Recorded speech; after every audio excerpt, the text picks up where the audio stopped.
నమస్తే, నేను Priya. Welcome to hello doctor. ఇవాళ హలో డాక్టర్లో మనం మాట్లాడుకోబోయే టాపిక్ కిడ్నీలో రాళ్ల సమస్యలు ఎందుకు వస్తాయి, అసలు వస్తే ఎలా గుర్తించాలి, దీనికి ట్రీట్మెంట్ ఏ విధంగా ఉంటుంది, అలాగే దీనికి కంప్లీట్ క్యూర్ ఉంటుందా, మళ్ళీ రికరెన్స్ ఉంటుందా, దీనికి సంబంధించి పూర్తి డీటెయిల్స్ మనతో మాట్లాడడానికి హోమియో కేర్ ఇంటర్నేషనల్ నుంచి డాక్టర్ రతన్ కుమార్ గారు మనతో పాటు స్టూడియోలో లైవ్లో అందుబాటులో ఉన్నారు. వారిని అడిగి మరిన్ని విషయాలు తెలుసుకుందాం. ఈ టాపిక్కి సంబంధించి మీకు ఎలాంటి డౌట్స్ ఉన్నా సరే కింద స్క్రోల్ అవుతున్న నెంబర్స్కి కాల్ చేసి మీ డౌట్స్ క్లారిఫై చేసుకోవచ్చు. నమస్తే అండి, వెల్కమ్ టు షో. సో ముందుగా కిడ్నీలో రాళ్ళు ఉన్నప్పుడు మనం దాన్ని ఎలా గుర్తించాలి, ఏ పెయిన్ ద్వారా ఇది కిడ్నీ సమస్య లేదంటే కిడ్నీలో రాళ్ళు ఉన్నాయనేది మనం ఎలా గుర్తించాలంటారు? సో ఇన్ జనరల్గా మనకు కిడ్నీ సమస్యల్లో మనకు మెయిన్ సిమ్టమ్స్ ఏముంటుంది అంటే లో బ్యాక్ పెయిన్ అని అంటాం, లంబార్ రీజియన్. అంటే మనకు నార్మల్గా అబ్డామిన్ అనేది డివైడ్ చేస్తూ ఉంటుంది పార్ట్స్ ప్రకారం, సెర్వైకల్, థొరాసిక్, లంబార్ అని. లాస్ట్ పార్ట్ని మనం లంబార్ రీజియన్ అని అంటాము. ఎక్కడైతే లో బ్యాక్ అంటే పోస్టీరియర్ సైడ్, వెనక సైడ్ అనేది మనకు పెయిన్ అనేది వస్తూ ఉంటుంది. లైక్ ఎటు సైడ్ ఉంటే స్టోన్ అనేది ఎటు అంటే రైట్ కిడ్నీలో ఫామ్ అయితే right side, left side form అయితే లెఫ్ట్ సైడ్, అట్లా పెయిన్ రావడము. ఆ పెయిన్ కూడా సెన్సేషన్ ఎలా ఉంటుంది అంటే లైక్ ఇట్లా లాగినట్టుగా అనిపించడము, లైక్ స్పాజమ్స్ వస్తే ఎట్లా ఉంటుందో అట్లా పెయిన్ అనేది వస్తూ ఉంటుంది. ఆ పెయిన్ కూడా అక్కడి నుంచి అక్కడ ఉండకుండా ముందుకి అంటే ఫ్రంట్కి రేడియేట్ అవుతూ ఉంటుంది అనమాట. ఇట్లా బ్యాక్ నుంచి ఫ్రంట్కి రేడియేట్ అయ్యి మనకి ఎక్కడైతే కొంచెం గ్రాయిన్ రీజన్ ఉంటుందో అక్కడికి ఇట్లా వస్తూ ఉంటుంది. And also not only this, వాళ్ళకి ఎప్పుడు ఈ పెయిన్ అయితే యూరిన్ వెళ్ళేటప్పుడు అసోసియేట్ అవుతుంది. సో నార్మల్గా కూర్చున్నప్పుడు పెయిన్ రాదు, యూరిన్ పాస్ చేసే టైంలో పెయిన్ అనేది వాళ్ళకి ఇంటెన్స్గా వాళ్ళకి కనిపిస్తుంటుంది. ఎప్పుడైతే కూర్చున్నా కానీ లేకపోతే రెస్ట్ పొజిషన్లో ఉన్నప్పుడు మైల్డ్ పెయిన్ ఉంటుంది, కానీ అది సివియారిటీ మాత్రం యూరిన్ పాస్ చేసే టైంలో పెరుగుతుంది. అది మనకు నార్మల్గా అది ఆ కిడ్నీ సమస్యనా లేకపోతే అక్కడ ఉన్న డిస్క్ ప్రాబ్లం వల్ల వచ్చిన లంబార్ స్పాండిలోసిస్ వల్ల వచ్చిన బ్యాక్ పెయిన్ అనేది డిఫరెన్స్ అనేది తెలుస్తుంటుంది. సో మనకు నార్మల్గా కిడ్నీ యొక్క ఫంక్షన్ ఏంటి అంటే, కిడ్నీ అనేది మనకు నార్మల్గా మన బాడీలో ఎక్స్క్రియేటరీ ప్రోడక్ట్స్ అనేవి ఉంటాయి, అంటే వేస్ట్ ప్రోడక్ట్స్ అనమాట. లైక్ మనం వాటర్ తాగినా కానివ్వండి, లేదంటే మనం ఏదన్నా ఫుడ్ తీసుకున్నా కూడా ఇట్స్ లైక్ అ ఫిల్టర్, అదొక ఫిల్టర్ లాగా యాక్ట్ చేస్తూ ఉంటుంది. సో మనం ఏది తీసుకున్నా కానీ ఫస్ట్ ఆఫ్ ఆల్ మనకు లివర్కి ఎట్లయితే వెళ్తుందో ఫుడ్ అనేది, అక్కడ నుంచి మనకు ఇంకా వేరే ఇంప్యూరిటీస్ ఏదైతే ఉన్నా కూడా బ్లడ్లో కలిసిపోతూ ఉంటుంది నార్మల్గా. ఆ బ్లడ్లో నుంచి మన కిడ్నీ అనేది ప్యూరిఫికేషన్ ప్రాసెస్ అనేది స్టార్ట్ చేస్తూ ఉంటుంది. దాన్ని మనం ప్యూరిఫికేషన్ ఆఫ్ బ్లడ్ అని అంటూ ఉంటాం. సో ఈ మెయిన్గా బ్లడ్లో ఉన్న ఏదైతే ఇంప్యూరిటీస్ ఉంటాయో అండ్ ఈ వేస్ట్ ప్రోడక్ట్స్ ఉన్నప్పటికీ అది మనకు యూరిన్ ద్వారా అవుట్పుట్ అనేది అంటే వేస్ట్ ప్రోడక్ట్స్ లాగా మనకు రిజల్ట్ అనేది వస్తుంది. సో ఎప్పుడైతే ఈ రిజల్ట్ మన అవుట్పుట్ అనేది పాస్ అనేది నార్మల్గా ఉంటేనే మనకు ఎట్లాంటి కిడ్నీ సమస్యలు ఉండవు. సో నార్మల్గా ఈ ట్రాక్ట్ ఎక్కడైతే మనకు కిడ్నీ నుంచి బయటికి వెళ్ళే అవుట్పుట్ ఉన్న ట్రాక్ట్లో ఎక్కడైనా ఇబ్బందులు ఫామ్ అయినా లేదంటే అక్కడ ఉన్న ఏదన్నా ఇన్ఫెక్షన్స్ ఫామ్ అయినా కూడా కిడ్నీ సమస్యలు వచ్చే ఛాన్సెస్ చాలా ఉంటాయి. సో అందుకే నార్మల్గా కిడ్నీ యొక్క మెయిన్ ఫంక్షన్ ఏంటి అంటే ప్యూరిఫికేషన్ ఆఫ్ ద బ్లడ్, అదొకటి. అండ్ ఆల్సో మనకు ఆర్బీసీ ప్రొడక్షన్కి కూడా హెల్ప్ అవుతుంది. ఆర్బీసీ ప్రొడక్షన్ ఎట్లా వస్తుందంటే మనకు కిడ్నీ నుంచి ఎరిథ్రోపాయిటిన్ అనే ఒక హార్మోన్ అనేది రిలీజ్ అవుతుంటుంది. సో దానివల్ల మనకు ఆర్బీసీ ప్రొడక్షన్ అనేది పెరుగుతూ ఉంటుంది, ఇదొకటి. అండ్ ఆల్సో మన బ్లడ్లో కూడా బ్లడ్ ప్రెషర్ని కూడా కిడ్నీస్ అనేది మెయింటైన్ చేస్తూ ఉంటుంది. సో ఈ త్రీ ఫంక్షన్స్లో ఎట్లాంటి ఆల్టరేషన్ జరిగినా కూడా మనకు కిడ్నీ సమస్య ఉందని మనం కనుక్కోవచ్చు అనమాట. డాక్టర్, అయితే ఇందాక మీరు పెయిన్ యూరినేషన్ చేసేటప్పుడు పెయిన్ వస్తుంది అని అన్నారు. మామూలుగా అంటే ఫస్ట్ పెయిన్ మనకు వచ్చినప్పుడు అది కంప్లీట్గా కిడ్నీ స్టోన్కి సంబంధించిన పెయిన్ అనేది సస్టైన్ అవుతుందంటారా, లేదంటే గ్యాప్ ఇచ్చి పెయిన్ రావడం, లేదంటే కంపల్సరీ ఓన్లీ యూరినేషన్ టైంలోనే పెయిన్ రావడం అలా ఉంటుందంటారా? యా అండి, ఇప్పుడు ఏదైతే నేను చెప్పిన లంబార్ రీజియన్లో పెయిన్ అనేది చెప్పానో అది నార్మల్గా కూర్చున్నప్పుడు ఎప్పుడైతే ఇక్కడ కిడ్నీ స్టోన్ అనేది ఉంటుందో అది కదిలినప్పుడు పెయిన్ అనేది వస్తూ ఉంటుంది అప్పుడప్పుడు. లేదంటే అది కాన్స్టెంట్గా ఉంటే ఎట్లాంటి సిమ్టమ్స్ అనేటివి ఉండదు. అది కూడా మనకు కిడ్నీ యొక్క స్టోన్లో ఉన్న సైజ్ డిఫర్ కూడా వేరీ అవుతుంటుంది అనమాట. ఎప్పుడైతే మైల్డ్ చిన్న మైన్యూట్ స్టోన్స్ ఉంటాయో వాటితో ఎట్లాంటి సిమ్టమ్స్ అనేటివి మనకు బయటకు కనపడవు. కాకపోతే ఎప్పుడైతే కిడ్నీ ఉన్న ఒక స్టోన్ యొక్క సైజ్ 7 mm కంటే ఎక్కువగా ఉంటే అప్పుడే మనకు పెయిన్ అనేది సెన్సేషన్ అనేది తెలుస్తూ ఉంటుంది. సో ఎప్పుడైతే మనం మూమెంట్ చేసినా మన బాడీ మూమెంట్ వల్ల కూడా అది కొంచెం అది కదులుతూ ఉంటుంది. దానివల్ల అక్కడ ఉన్న ట్రాక్ట్ మనకు నార్మల్గా కిడ్నీ నుంచి బయటికి యురేటర్ అనేది వస్తూ ఉంటుంది. ఆ యురేటర్ నుంచి మనకు నార్మల్గా యురేత్రాకి అటాచ్ అయిపోయి పాస్ చేస్తూ ఉంటాం యూరిన్ అనేది. సో ఎక్కడైతే ఈ ట్రాక్ట్లో ఎక్కడ స్టోన్ ఫార్మేషన్ అయినా లేదంటే టైప్ ఆఫ్ స్టోన్, ఎలాంటి టైప్ ఆఫ్ స్టోన్ ఉన్నా దాన్ని బట్టి కూడా మనకు సిమ్టమ్స్ అనేది వేరే అవుతూ ఉంటుంది. సో ఇన్ జనరల్గా మనకు కిడ్నీలో ఫామ్ అయ్యే స్టోన్స్ కాల్షియం ఆక్సిలేట్ స్టోన్స్ అని అంటాము, ఫాస్ఫేట్ స్టోన్స్ అని అంటాము, యూరిక్ యాసిడ్ స్టోన్స్ అని అంటాము. అంటే డిపెండింగ్ అపాన్ ద మెటీరియల్, ఏదైతే ఆ స్టోన్ ఫార్మేషన్ అయిన మెటీరియల్ ఉంటుందో దాని తగ్గట్టుగా మనం డిఫర్ చేసుకుంటూ ఉంటాం. సో మనకు నార్మల్గా ఎక్కువగా పెయిన్ వచ్చే స్టోన్లో ఏదంటే మనకు ఫాస్ఫేట్ స్టోన్ అని అంటాము. ఈ ఫాస్ఫేట్ స్టోన్లో ఏమవుతుంది అంటే ఆ స్టోన్కి మనకు షార్ప్ ఎడ్జెస్ ఉంటాయి. ఈ షార్ప్ ఎడ్జెస్ ఉండడం వల్ల ఎక్కడైతే ఆ మ్యూకస్ మెంబ్రెయిన్ ఉంటుందో మన కిడ్నీలో అక్కడ మనకు రాపిడి జరగడం వల్ల ఒక్కొక్కసారి మూత్రంలో బ్లడ్ కూడా పాస్ అయ్యే ఛాన్సెస్ చాలా ఉంటాయి. ఎందుకంటే అక్కడ ఇంజురీ జరుగుతుంది కదా, సో దానివల్ల యూరిన్తో మిక్స్ అయ్యి బ్లడ్ కూడా రెడ్ కలర్గా యూరిన్ పాస్ చేయడము, ఇవన్నీ కూడా కంప్లైంట్స్ చెప్తూ ఉంటారు. సో జనరల్లీ మనకు పెయిన్ రిలేటెడ్ అయితేనేమో నార్మల్గా అది డిపెండింగ్ అపాన్ వాళ్ళ సైజ్ స్టోన్ యొక్క సైజ్ వల్లనే మనం డిఫైడ్ చేసుకుంటూ ఉంటాం. సో ఒక్కొక్కసారి మనకు మైన్యూట్ స్టోన్స్ ఫామ్ అవుతాయి, ఒక్కొక్కసారి ర్యాండమ్లీ మనము కిడ్నీ సమస్యనే కాకుండా వేరే ఏదన్నా ఒకటి లైక్ కొంతమందికి ఉమెన్స్లో వచ్చేసి పీసీఓడి కండిషన్ అండ్ ఆల్సో కొంతమందికి గ్యాస్ట్రిక్ ఇష్యూ ఉన్నప్పుడు యూఎస్జీ స్కాన్ అనేది నార్మల్గా అడ్వైజ్ చేస్తాం. సో ఒక్కొక్కసారి వాళ్ళట్లో అందులో కొంచెం బయటపడే ఛాన్సెస్ ఉంటాయి. అంటే యాక్సిడెంటల్లీ వాళ్ళకి నాట్ ఓన్లీ కిడ్నీ సమస్య, వాళ్ళకి ఏ సమస్య ఉన్నా కూడా యూఎస్జీ స్కాన్లో వాళ్ళకి బయటపడుతూ ఉంటాయి. వాళ్ళలో ఏంటంటే 3mm 4mm అంటే బిలో 5mm అనేది మైన్యూట్ స్టోన్స్ అనమాట. సో ఈ స్టోన్స్ అనేవి ఎట్లాంటి సిమ్టమాటిక్గా మనకు కనిపించవు అంటిల్ అన్లెస్ మనకు ఏదన్నా ఒక డయాగ్నోసిస్లో కానీ మనకి ఇట్లాంటి స్కానింగ్లో తెలుస్తుంటుంది. అంటే మైన్యూట్ స్టోన్స్ ఉన్నప్పుడు మనకి ఎలాంటి పెయిన్స్ ఏమి ఉండవా? ఏమీ ఉండవు. అట్లా ఉండదు కాబట్టి నార్మల్గా ఆ స్టోన్ యొక్క సైజ్ పెరుగుతున్నప్పుడే మనకు సిమ్టమ్స్ అనేవి బయటకు పడుతూ ఉంటాయి.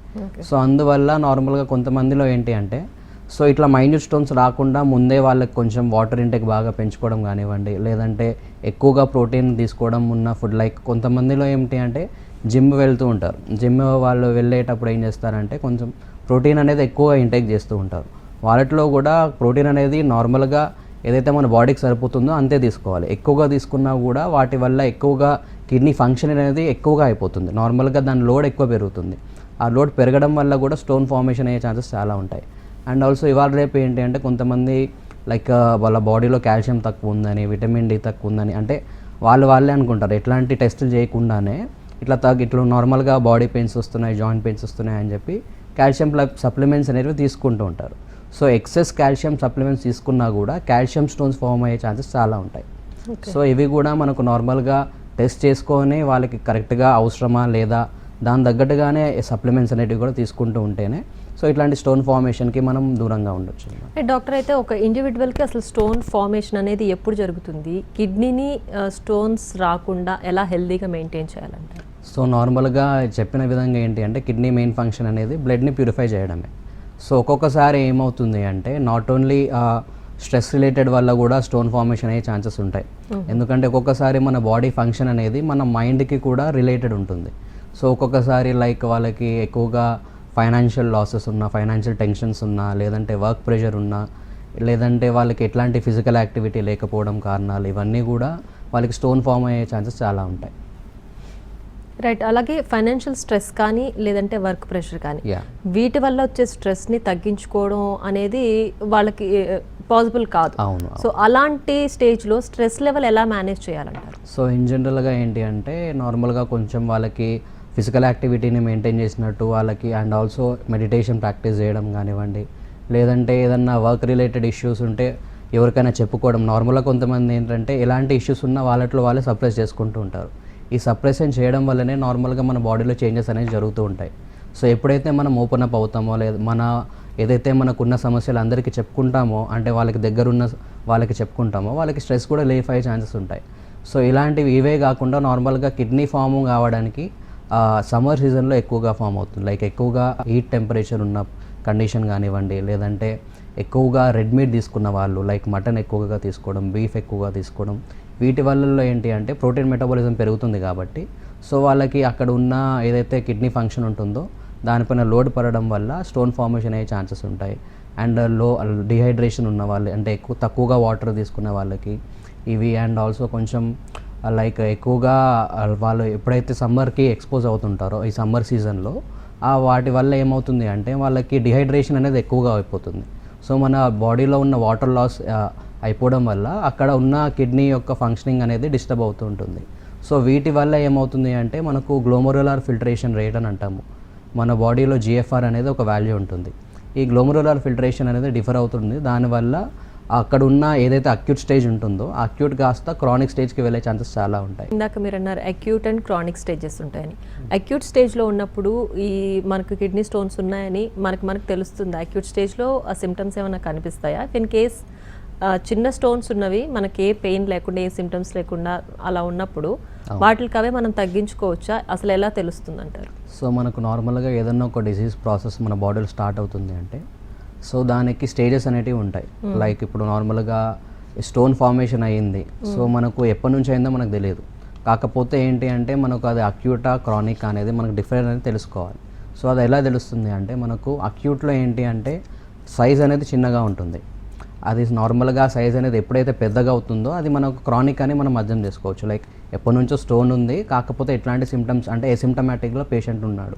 సో ఆ అక్యూట్ నుంచి క్రానిక్ స్టేజ్కి వెళ్ళింది అనేది సిమ్టమ్ తెలుస్తుంది అంటే మనం క్రానిక్ స్టేజ్కి ఉన్నామని అర్థం చేసుకోవచ్చు. అంటే నార్మల్గా కొంతమందిలో ఏంటి అంటే స్టోన్ ఫార్మేషన్ అనేది సైజ్ కూడా ఒక్కొక్కసారి 5 mm కంటే ఎక్కువగానే ఇనిషియల్గా కూడా స్టార్ట్ అయ్యే ఛాన్సెస్ ఉంటాయి. కాకపోతే ఎప్పుడైతే నార్మల్గా డిజీజ్ ఏదున్నా కానీ కొంచెం అది ఇట్లా క్రానిక్ స్టేజ్కి వెళ్తుందంటే డిజీజ్ ఎప్పటి నుంచే ఉంది అండ్ ఆల్సో వాళ్ళకి వాళ్ళ ఫ్యామిలీ హిస్టరీ కూడా ఉన్నట్టు మనం అనుకోవచ్చు. సో స్టోన్ చిన్నగా ఫామ్ అయిందంటే వాళ్ళకి ఖచ్చితంగా వాళ్ళకి జెనెటిక్ హిస్టరీ ఉంటుంది. లైక్ ఫ్యామిలియల్ టెండెన్సీ అనేది చాలా ఉంటుంది. అదే కొంతమందికి ఏంటి అంటే ఒక్కొక్కసారి సివియర్గా స్టోన్ ఫార్మేషన్ అయింది, పెద్ద సైజులో ఉంది అంటే వాళ్ళకి వాళ్ళ ఎన్విరాన్మెంటల్ ఫ్యాక్టర్ కానివ్వండి, వాళ్ళ లైఫ్ స్టైల్ చేంజెస్ వల్ల వచ్చిన డిజీజ్ అని మనం అనుకోవచ్చు. సో మనము ఇన్ జనరల్గా మనం ఏం చేస్తామంటే ఏదన్నా ఒక సిమ్టమ్ వచ్చింది అంటే సో మనం అక్యూట్లో ఉందా క్రానిక్లో ఉందా అనేది డిఫరెన్స్ ఎలా తెలుసుకోవచ్చు అంటే so depending upon the severity of the symptoms అండి. సో ఎప్పుడైతే వాళ్ళకి పెయిన్లో సివియారిటీ ఎక్కువగా ఉందనుకో వాళ్ళకి కొంచెం అది క్రానిక్ స్టేజ్లో ఉందని మనం అర్థం చేసుకోవచ్చు. అండ్ ఆల్సో నాసియా అంటే వికారం అనిపించడం, లైక్ వామిటింగ్ సెన్సేషన్ అనిపించడము అండ్ ఆల్సో వామిటింగ్స్ చేసుకోవడం, ఇవన్నీ కూడా క్రానిక్కి అంటే ఎక్కడైతే క్రియాటిన్ లెవెల్స్ పెరిగిపోతాయో సో మనకు నార్మల్గా ఏ కిడ్నీ సమస్య ఉన్నా కూడా మనం క్రియాటినిన్ లెవెల్స్ అనేది చూసుకోవాలి. ఈ సీరం క్రియాటిన్ అనేది మనకు 0.5 నుంచి 1.1 లోపు ఉంటే నార్మల్ అండి.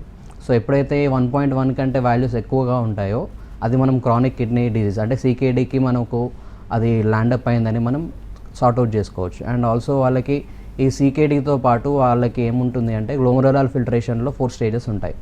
ఆ గ్లోమరులర్ ఫిల్టరేషన్ రేట్ అనేది మనకు నార్మల్గా అది సివియారిటీ ఆఫ్ ద డిసీజ్ని అండ్ ఆల్సో టైప్ ఆఫ్ అది అక్యూట్ క్రానిక్ అనేది కూడా చెప్తూ ఉంటుంది. సో మనకు గ్లోమరులర్ ఫిల్టరేషన్ అనేది మనకు 90 కంటే ఎక్కువగా ఉంటే నార్మల్ ఎవరికైనా కానీ. సో ఎప్పుడైతే అది 70 to 90 ఈ మధ్య రేంజ్లో ఉంటుందో గ్లోమరులర్ ఫిల్టరేషన్ రేట్ అనేది అది second stage of the chronic kidney disease అంటే CKD ఆఫ్ సెకండ్ స్టేజ్ అని మనం రూల్ అవుట్ చేసుకోవచ్చు. అండ్ అయితే ఎప్పుడైతే 50 to 70 ఆ రేంజ్లో ఉంటే మనం third stage of the CKD.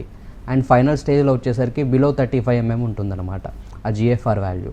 ఈ GFR value and also serum creatinine and USG of the abdomen ఇవన్నీ కూడా మనకేంటి అంటే కిడ్నీలో ఏమన్నా ప్రాబ్లమ్స్ ఉన్నాయా అండ్ ఇంకా పర్టికులర్గా వెళ్ళాలి అంటే CT-KUB అని అంటాము, అంటే CT scan of the kidney ureter bladder అనమాట. ఈ దీంట్లో ఏంటి అంటే మనకు స్టోన్ ఫార్మేషన్ అయిందా లేదంటే స్ట్రిక్చర్ ఫామ్ అయిందా. స్ట్రిక్చర్ అంటే ఏంటి అంటే మనకు నార్మల్గా ఏదైతే మనకు పాస్అవుట్ అయ్యే ట్రాక్ట్ ఉంటుందో అక్కడ ఇట్లా నారో అయిపోతుంటుంది, అంటే వితౌట్ ఎనీ లైక్ అబ్స్ట్రక్షన్ ఏమి ఉండదు, కాకపోతే అక్కడ ఉన్న నర్వ్ ఇంపల్సెస్ అనేటివి కన్స్ట్రిక్ట్ అయిపోతాయి.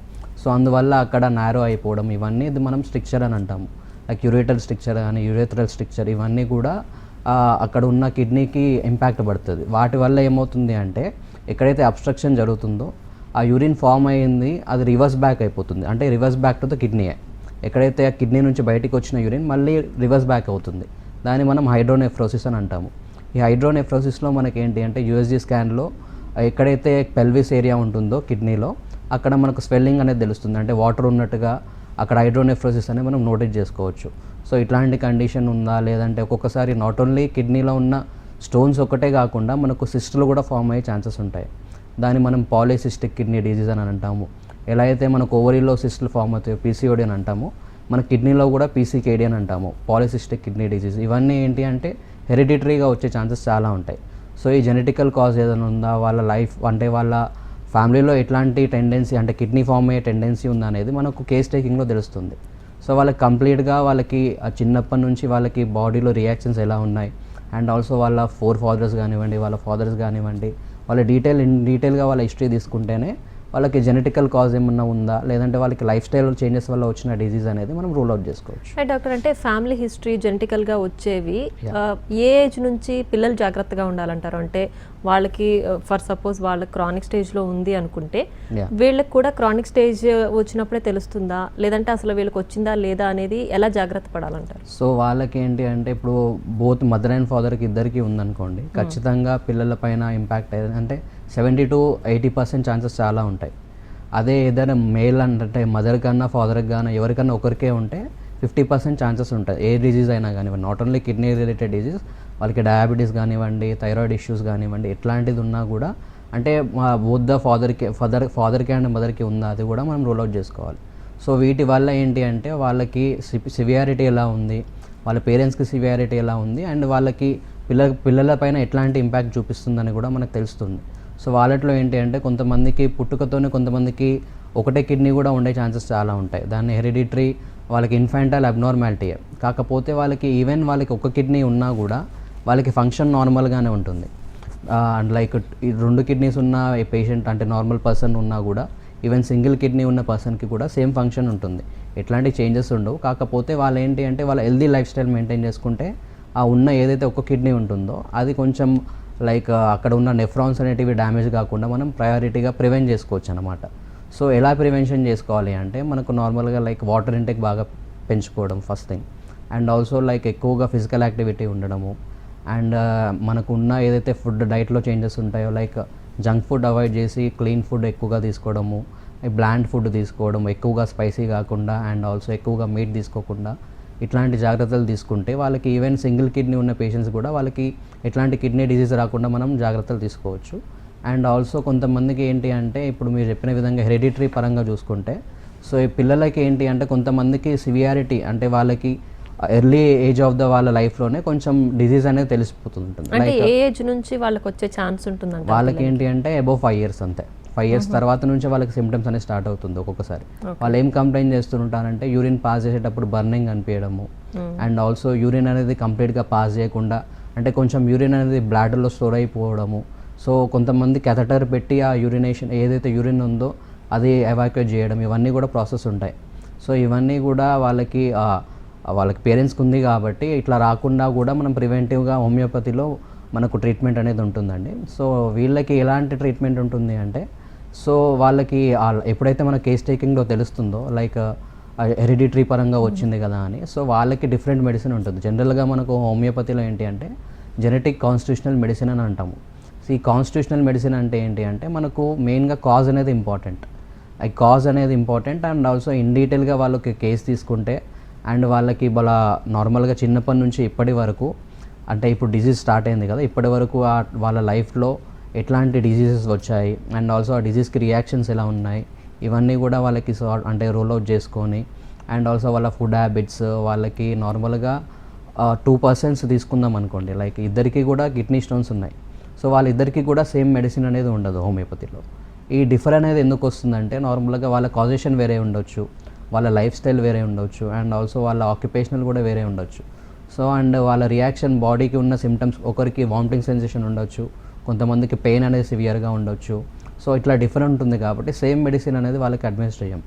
సో ఎప్పుడైతే వాళ్ళకి కాన్స్టిట్యూషన్ అనేది కరెక్ట్గా సూట్ అయ్యే మెడిసిన్ ఇస్తామో, సో వాళ్ళకి ఉన్న డిజీజే కాకుండా వాళ్ళకి మళ్ళీ రికరెన్స్ అయ్యే ఛాన్సెస్ని కూడా మనం ఆ టెండెన్సీని ఆపే ఛాన్సెస్ చాలా ఉంటాయి.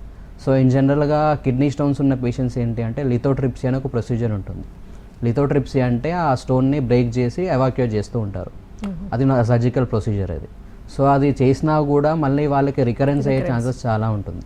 ఎందుకు అంటే వాళ్ళ జీన్లో ఆ టెండెన్సీ అనేది ఉండిపోయింది, like stone formation in the kidney అనేది ఆ జీన్లో ఉండిపోయింది అనమాట.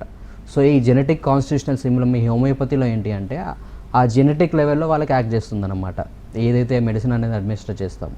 సో ఇందువల్ల ఏంటి అంటే వాళ్ళకు ఉన్న డిజీజ్ ఇప్పుడు వెళ్ళడమే కాకుండా మళ్ళీ వాళ్ళకి లైఫ్లో కూడా రాకుండా ఉండే ఛాన్సెస్ చాలా ఉంటాయి. సో మనకు ట్రీట్మెంట్ పార్ట్కి వచ్చేసరికి వాళ్ళకి ఏంటి అంటే depending upon the size of the stone అనేది కూడా మనం చూసుకోవాలన్నమాట. డాక్టర్, అంటే ట్రీట్మెంట్ విషయంలో హోమియోపతిలో ట్రీట్మెంట్ అంటే అక్యూట్ కానీ లేదంటే క్రానిక్ కానీ కొంతమంది ఆల్మోస్ట్ సర్జరీ స్టేజ్ వచ్చే వరకు కూడా వాళ్ళు చూసుకోరు. అవును. సో అంత క్రానిక్ స్టేజ్లో ఉండి సర్జరీ కంపల్సరీ అన్న పేషెంట్స్కి హోమియోపతిలో ఎలాంటి ట్రీట్మెంట్ ఉందంట? యా అండి, చెప్తున్నాను కదా, acute chronic both the stage of the kidney related ఇష్యూసే కానివ్వండి, ఎట్లాంటి డిజీజ్ కూడా మనం ట్రీట్మెంట్ అనేది ఉంటుంది. కాకపోతే వాళ్ళకి సైజ్ కూడా చాలా ఇంపార్టెంట్. కొంతమందికి ఏంటి అంటే 15 mm స్టోన్ కూడా ఉంటుంది. సో వాళ్ళట్లో ఏంటి అంటే ఆ మూమెంట్ అనేది రాదు కాబట్టి వాళ్ళకి సరే లైక్ సర్జికల్ ప్రొసీజర్ అడ్మినిస్టర్ చేస్తాం. కాకపోతే 11 mm కంటే బిలో ఉన్న సైజు ఉన్న కిడ్నీ స్టోన్స్ ఉన్న పేషెంట్స్ ఉంటారు కదా, వాళ్ళకైతే కంప్లీట్గా వాళ్ళకి క్యూర్ అయ్యే ఛాన్సెస్ చాలా ఉంటుంది.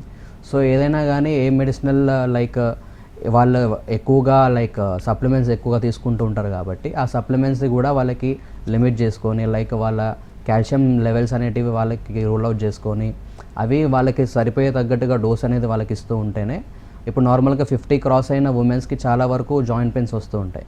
ఎందుకంటే నార్మల్గా మెనోపాజ్ అటెండ్ అవుతారు కదా వాళ్ళు, ఆ పీరియడ్స్ అనేది ఆగిపోవడం వల్ల వాళ్ళ బాడీలో కాల్షియం లెవెల్స్ అనేది డ్రాప్ అవుతూ ఉంటుంది. సో వాళ్ళకి ఆ కాంపన్సేట్ మెకానిజం కోసం వాళ్ళకు సప్లిమెంట్స్ అనేది తీసుకుంటూ ఉంటారు. సో వీటి వల్ల కొంతమంది 2 to 3 months కోర్స్ అనేది ఉంటుంది అంతే. కొంతమంది ఏంటంటే లైఫ్ మొత్తం సప్లిమెంట్స్ తీసుకుంటూ ఉంటారు. సో అట్లా తీసుకోవడం వల్ల ఏమవుతుంది అంటే మన బాడీలో కాల్షియం లెవెల్స్ అనేటివి ఎక్కువగా అయిపోతుంది. సో వాటి వల్ల కాల్షియం స్టోన్స్ ఫామ్ అయ్యే ఛాన్సెస్ చాలా ఉంటుంది కాబట్టి సో వాళ్ళకి నెససరీ ఉంటేనే సప్లిమెంట్స్ తీసుకోవాలి. ఎక్కువగా తీసుకున్నా కూడా వాళ్ళకి ఇట్లాంటి డిజీజ్ వస్తూ ఉంటాయి కాబట్టి సో కొంచెం ఇట్లా ప్రివెంటివ్ మెజర్స్ చేసుకుంటూ అండ్ కాంపెన్సేట్ చేయడానికి వాటర్ ఇంటేక్ బాగా పెంచుకోవడము అండ్ ఎక్కువగా ఫిజికల్ యాక్టివిటీ ఉంటే వాళ్ళకు బాడీలో ఉన్న ప్రతి ఒక్క ఆర్గాన్ కూడా ఫంక్షన్ అనేది చాలా ఎక్కువగా అవుతుంది. సో వాటి వల్ల ఇట్లాంటి డిజీజ్ రాకుండా అండ్ ఆల్సో వాళ్ళ ఫుడ్ హ్యాబిట్స్ చేంజ్ చేసుకుంటూ మనకు హోమియోకేర్ ఇంటర్నేషనల్లో ఏంటి అంటే ట్రీట్మెంట్తో పాటు డైట్ చార్ట్ కూడా అనేది మెన్షన్ చేస్తాం. అంటే నాట్ ఓన్లీ డిజీజ్ అంటే కిడ్నీ రిలేటెడ్ ఇష్యూసే కాదు, వాళ్ళకి ఏ డిజీజ్ అయినా కూడా ప్రతి ఒక్క డిజీజ్కి డైట్ చార్ట్ అనేది సపరేట్ చేస్తూ ఉంటాం. సో వాళ్ళకి ఆ ట్రీట్మెంట్తో పాటు ఈ డైట్ చార్ట్ కూడా కరెక్ట్గా ఇస్తేనే వాళ్ళకి రికరెన్స్ అయ్యే టెండెన్సీని అండ్ ఆల్సో ఉన్న సివియారిటీ ఆ క్రానిక్ స్టేజ్ నుంచి మెల్లమెల్లగా కాంప్లికేషన్స్కి వెళ్ళకుండా ఆ ఉన్న స్టేజ్ నుంచి మళ్ళీ రివర్ట్ బ్యాక్ అయ్యే ఛాన్సెస్ చాలా ఉంటాయి. సో మనకు ఏ డిజీజ్ అయినా కూడా కాంప్లికేషన్స్ అనేటివి చాలా ఉంటాయి. సో మనకు కిడ్నీ రిలేటెడ్ ఇష్యూస్లో కాంప్లికేషన్స్ ఏముంటాయంటే వాళ్ళకి ఏంటి అంటే స్వెల్లింగ్ వచ్చేస్తూ ఉంటుంది, లెగ్స్కి స్వెల్లింగ్ అనేది తెలుస్తూ ఉంటుంది, ఎడిమా అని అంటారు. ఈ కాళ్ళకి ఎడిమా రావడము అండ్ ఆల్సో కొంతమందికి ఏంటి అంటే నెఫ్రోటిక్ సిండ్రోమ్ అని అంటారు. నెఫ్రోటిక్ సిండ్రోమ్ అంటే మన బాడీలో ఉన్న ప్రోటీన్స్ అంతా లాస్ అయిపోతూ ఉంటుంది, లైక్ యూరిన్లో లాస్ అవ్వడం, దీన్ని ప్రోటీనూరియా అని అంటారు. సో ఈ నెఫ్రోటిక్ సిండ్రోమ్ రావడము అండ్ క్రియాటినిన్ లెవెల్స్ ఎక్కువగా ఉండడం వల్ల కొంతమందికి ఏంటి అంటే వాళ్ళ బాడీలో మొత్తం ఇన్ఫెక్షన్ అనేది ఎక్కువగా అయ్యే ఛాన్సెస్ చాలా ఉంటాయి, లైక్ సెల్యులైటిస్ అని అంటూ ఉంటారు. సో వీటి వల్ల ఏంటి అంటే మనకి రిస్క్ ఫ్యాక్టర్ అనేది మన బాడీకి డెత్ అయ్యే ఛాన్సెస్ చాలా ఉంటాయి, అంటే లైఫ్ థ్రెటనింగ్ కండిషన్స్కి కూడా ఇది వెళ్ళే ఛాన్సెస్ ఉంటుంది. కాబట్టి సో హోమియోపతిలో ట్రీట్మెంట్ స్టార్ట్ చేస్తే ఇట్లాంటి కాంప్లికేషన్స్కి వెళ్ళకుండా వాళ్ళకి కంప్లీట్గా ట్రీట్మెంట్ ఇచ్చే ఛాన్సెస్ చాలా ఉంటాయి. రైట్ డాక్టర్, అంటే ఒక పర్సన్కి ఒక్కసారి కిడ్నీలో స్టోన్స్ ఫామ్ అయ్యాయి అంటే దానికి కంప్లీట్ క్యూర్ అనేది ఉంటుందా రికరెన్స్ రాకుండా? అండ్ స్టోన్స్ ఫామ్ అయిన ప్రతి ఒక్కరు కూడా ఫుడ్ రెస్ట్రిక్షన్స్ ఏముంటాయి, అంటే అందరూ తినకూడని పదార్థాలే ఉంటాయి? యా అండి, నార్మల్గా కిడ్నీ స్టోన్ ఫామ్ అయింది అంటే మళ్ళీ రికరెన్స్ అయ్యే ఛాన్సెస్ చాలా ఉంటాయి. అండ్ ఆల్సో వాళ్ళకి ఏంటి అంటే లైక్ వాళ్ళకి తీసుకున్న ట్రీట్మెంట్ అండి, కొంతమంది లిథోట్రిప్సీ ఎప్పుడైతే ప్రొసీజర్ చెప్పానో అది లైక్ స్టోన్ బ్రేక్ చేసుకోవడము అండ్ ఆల్సో కొంతమంది అలోపతిక్ మెడిసిన్స్ తీసుకుంటూ ఉంటారు. సో వాటి వల్ల ఏంటి అంటే ఉన్న కిడ్నీ సమస్య సరే పోయినా కూడా వేరే కాంప్లికేషన్స్ వస్తూ ఉంటాయి, అంటే వేరే సైడ్ ఎఫెక్ట్స్ వస్తూ ఉంటాయి. సో ఇట్లాంటి సైడ్ ఎఫెక్ట్స్ రాకుండా అండ్ ఆల్సో హోమియోపతిలో ఏంటి అంటే కంప్లీట్గా కిడ్నీ స్టోన్స్కి క్యూర్ అనేది 100% ఉంటుంది, డిపెండింగ్ అపాన్ ద వాళ్ళ స్టోన్స్ యొక్క సైజ్ అన్నమాట. సో ఆ స్టోన్ సైజ్ని కూడా మనం కన్సిడర్ చేసుకుంటూ అండ్ ఆల్సో అక్యూట్ స్టేజ్లో ఉందా క్రానిక్ స్టేజ్లో ఉందా, అక్యూట్ స్టేజ్లో ఉన్న పేషెంట్స్కి ఏంటి అంటే వాళ్ళకున్న సిమ్టమ్స్ అనేటివి కూడా అప్పటికంటే లైక్ వితిన్ 15 days 20 days టైంలో ఉంటుంది కాబట్టి వాళ్ళకి కొంచెం తొందరగా రియాక్షన్ అయ్యి వాళ్ళకి తొందరగా క్యూర్ అనేది జరుగుతుంది. అదే క్రానిక్ స్టేజ్లో ఉన్న పేషెంట్స్కి ఏంటి అంటే జనరల్గా హోమియోపతి అంటే కొంతమంది ఏమంటారంటే లాంగ్ ప్రొసీజర్ అంటే లైఫ్ లాంగ్ మెడిసిన్స్ తీసుకోవాలని చెప్తూ ఉంటారు. అది కాదండి, నార్మల్గా ఏంటి అంటే అక్యూట్ స్టేజ్లో ఉంటే కంప్లీట్గా క్యూర్ జరుగుతుంది. అదే క్రానిక్ స్టేజ్లో ఉంటే అంటే వాళ్ళకి మనము హోమియోకేర్ ఇంటర్నేషనల్లో కోర్స్ అనేది వాళ్ళకి అడ్మినిస్టర్ చేస్తాం. లైక్ ఈ కోర్స్ అనేది పర్టికులర్గా 2 to 3 years ఉండొచ్చు, అంటే వాళ్ళకి డిపెండింగ్ అపాన్ ఇమ్యూనిటీ. సో అదే రకంగా వాళ్ళకి చూసుకుంటే వాళ్ళకి కోర్స్ అడ్మినిస్టర్ చేస్తాం కాబట్టి కంప్లీట్గా క్యూర్ అయ్యే ఛాన్సెస్ ఉంటాయి. రైట్ డాక్టర్, కిడ్నీలో స్టోన్స్ అలాగే దానికి సంబంధించిన ట్రీట్మెంట్ చాలా క్లియర్గా ఎక్స్ప్లెయిన్ చేశారు. Thank you so much. Right, చూస్తారు కదా, ఇది వాళ్ళ హలో డాక్టర్. Keep watching.